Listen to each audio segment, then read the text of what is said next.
Саламатсыздар ма әріптестер? Бүгін сіздермен тірек сөздер құрастырумен бөліскім келеді. Яғни тірек сөздер дегеніміз белгілі бір сабаққа байланысты термин сөздер.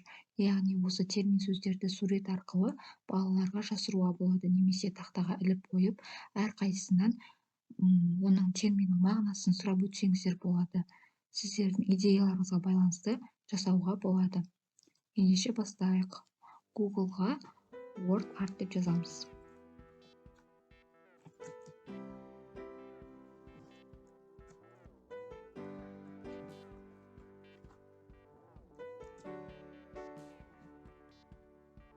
Бірінші сілтемеге кіреміз. Мына жасыл батырманы басамыз. Мен алдында аккаунт ашып қойған, сондықтан менде кіріп тұр. Сіздердің аккаунттарыңыз жоқ болса, аккаунт создавать етіп кірсеңіздер болады. Осындай шығады. Осы жерде, мына жерге өзіңіздің сабағыңызға керекті термин сөздерді жазып өтесіз. Мысалы, мен анатомияға байланысты термин сөздерді жазамын.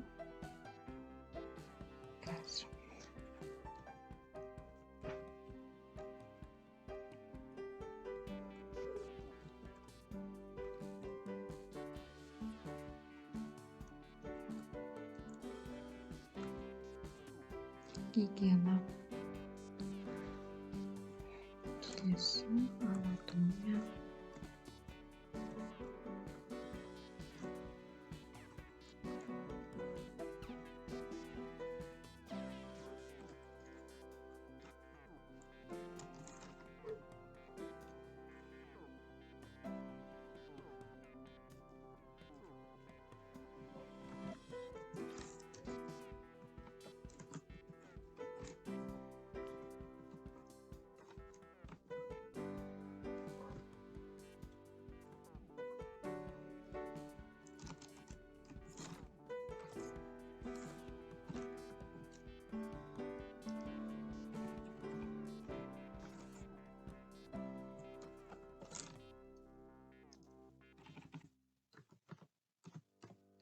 Мінекей осындай мысал ретінде сіздерге сөздер жазып көрсеттім. Осы жерге енді мына қызыл батырманы басамыз.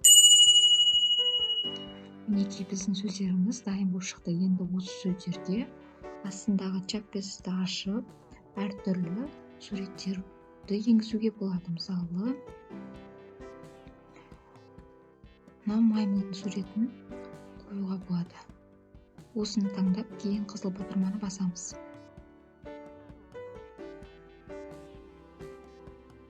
Мінекей осылай әртүрлі қалаған суреттеріңізді алып қойсаңыздар болады.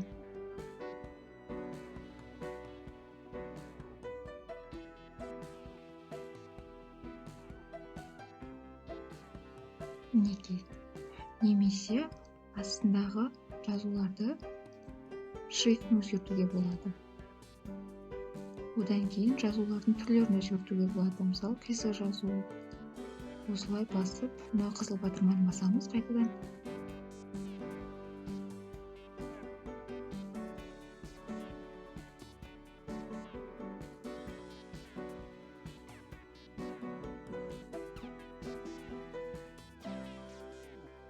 Мінекей сөздері өзгеріп тұр.